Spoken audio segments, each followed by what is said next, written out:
Bonjour à toutes et à tous, je suis TSR et je vous présente Clove de la République à l'Ordre, tome 1, chapitre 7.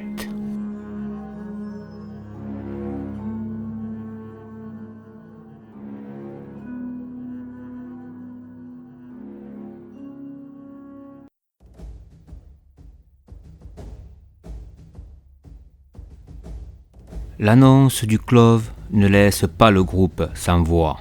« Comment ça, il contrôle les robots ?» demande Sudok. « Grâce à son énergie, il contrôle son environnement », rétorque Dorga. Alors que Tarwin se rapproche, le groupe se tue. Il ne reçut que des regards interrogateurs auxquels il répond par un sourire. « C'était marrant. On fait quoi maintenant ?» demande-t-il d'un ton amusé. Didrion décide de séparer le groupe pour un travail d'équipe. Leur but, réunir des informations dans un temps imparti, car les objectifs étant de trouver et de ramener une fleur, la sphère étoilée. Elle ne poussait qu'à des altitudes élevées, mais leur réelle mission est de trouver un mâle et une femelle. La difficulté de la manœuvre est qu'elle pousse à deux endroits différents de la planète et prend des couleurs différentes selon le climat et la région de sa pousse. Le seul indice qui leur est donné est de suivre le champ pollinisateur. De plus, le cycle de la planète n'est que de une rotation planétaire, soit 36 heures. Et il remarque que le Soleil est à son zénith. Les groupes sont composés de Chenel et Sudok, puis de Sora et Tarwin. Quant à Dorga, il est privé de mission, sans trop lui déplaire. Cette mission, qui doit être une simple formalité, se transforme en concours.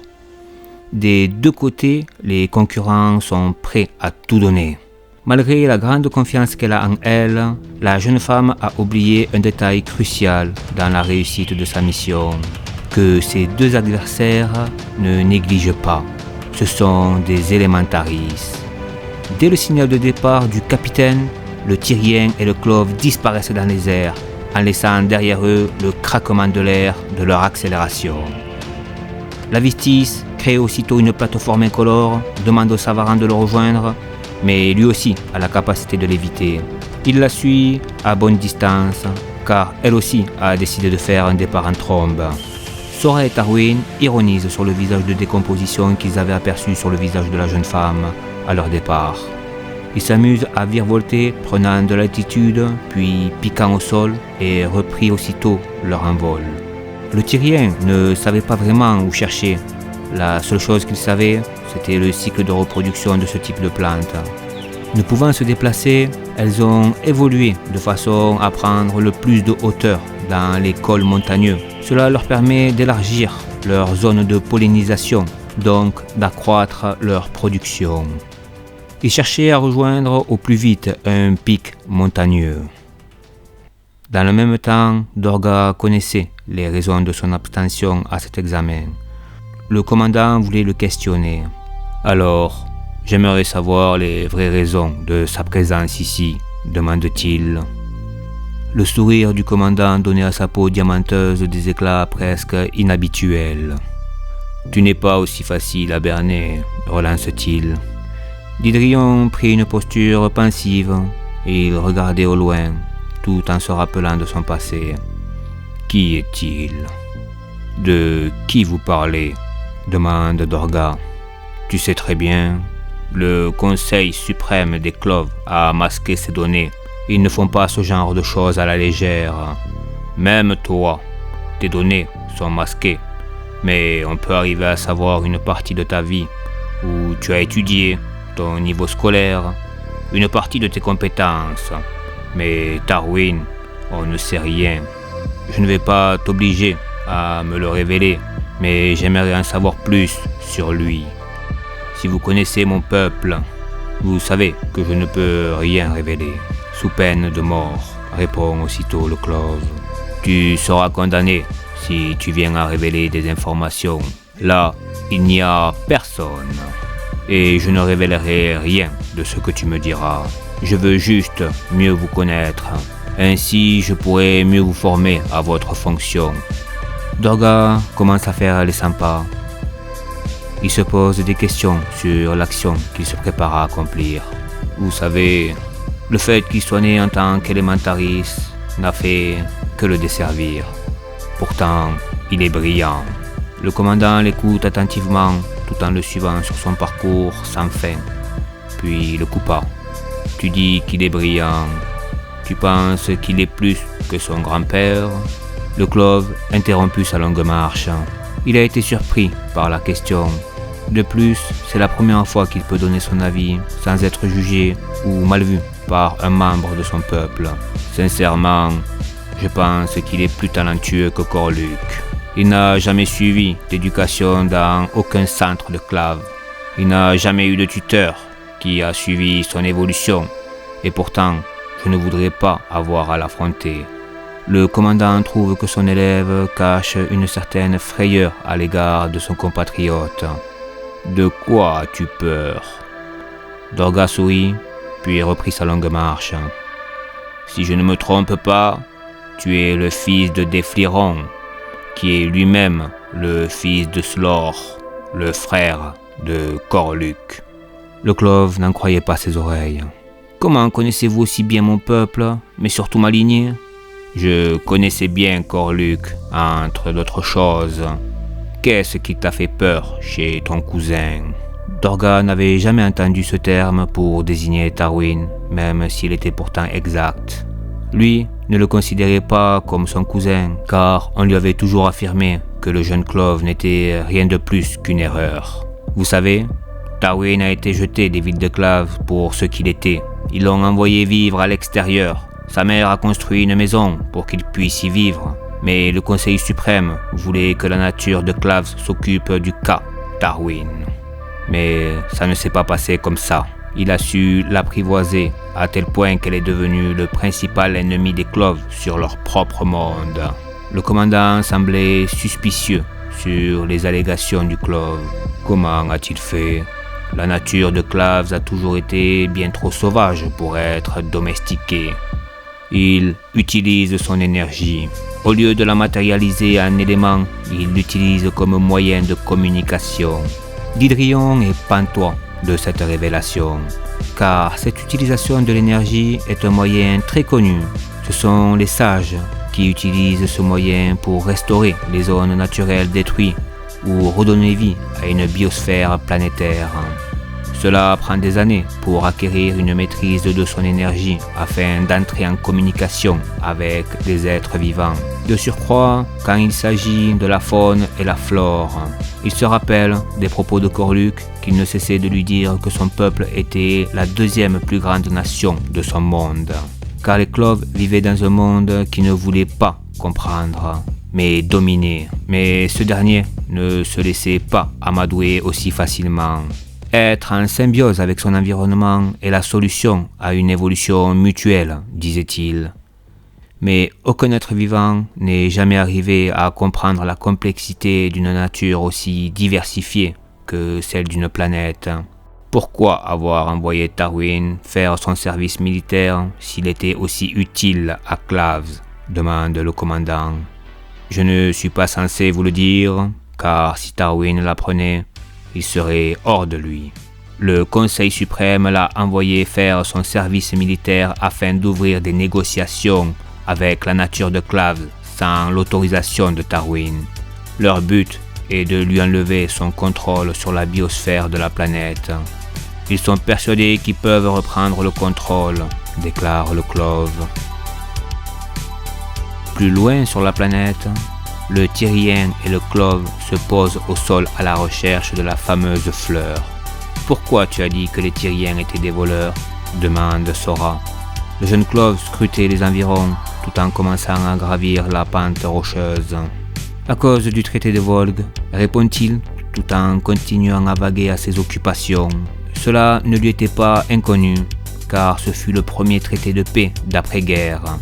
Les Tyriens avaient substitué des artefacts et des données du diktat de la lumière, sans en informer la République universelle.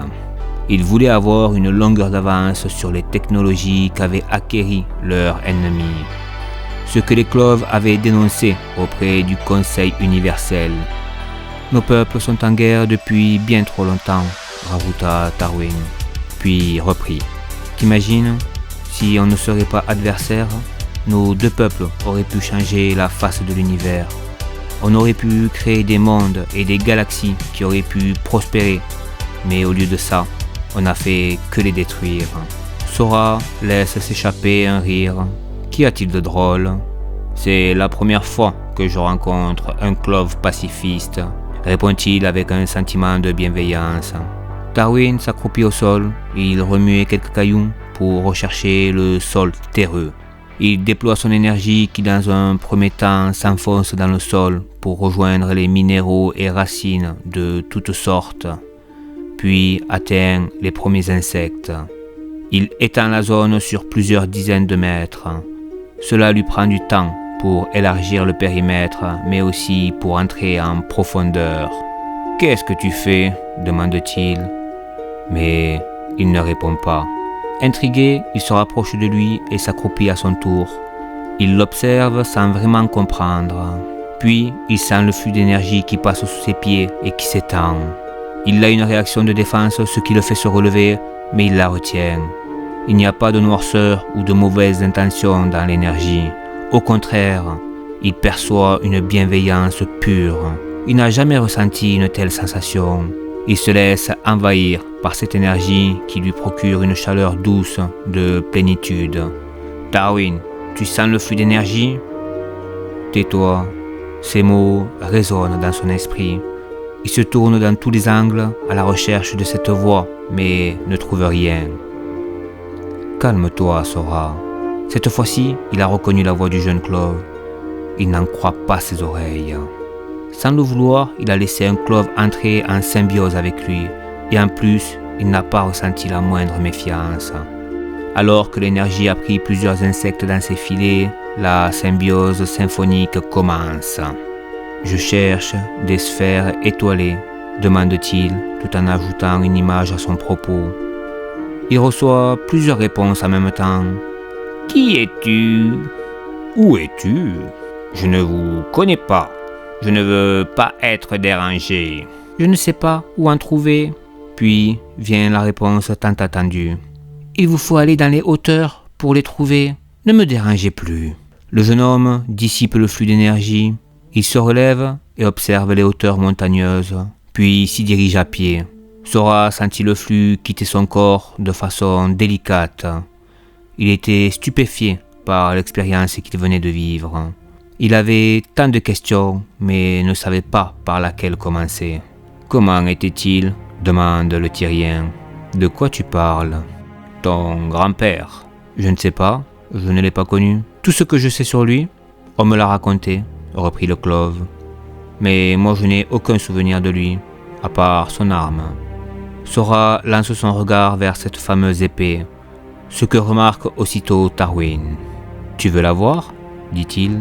Le Tyrien ne se fut pas prié pour répondre favorablement. Il la sortit de son fourreau, qui était plus grand à l'intérieur qu'à l'extérieur.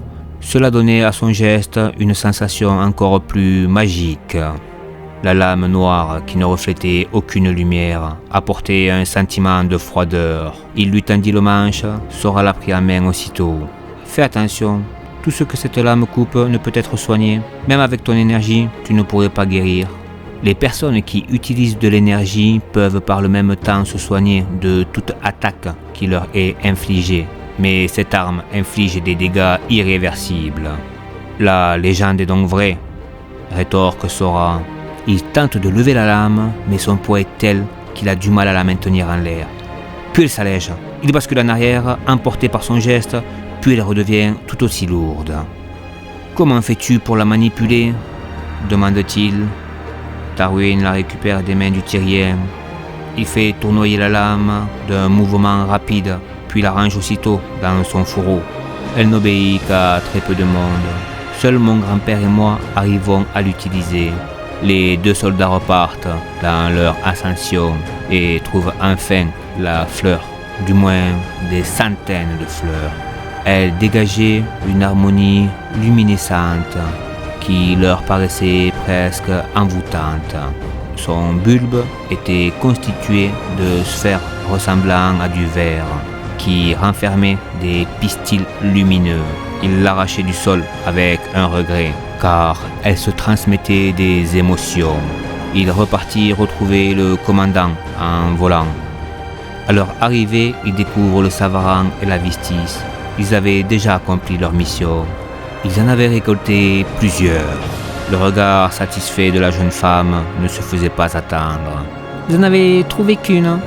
dit-elle d'un ton amusé, puis ajouta « Nous, on en a trouvé plusieurs, et en moins de temps que vous, donc on a gagné. » C'était TSR. Je vous remercie d'avoir suivi cet épisode. Je vous dis à la semaine prochaine.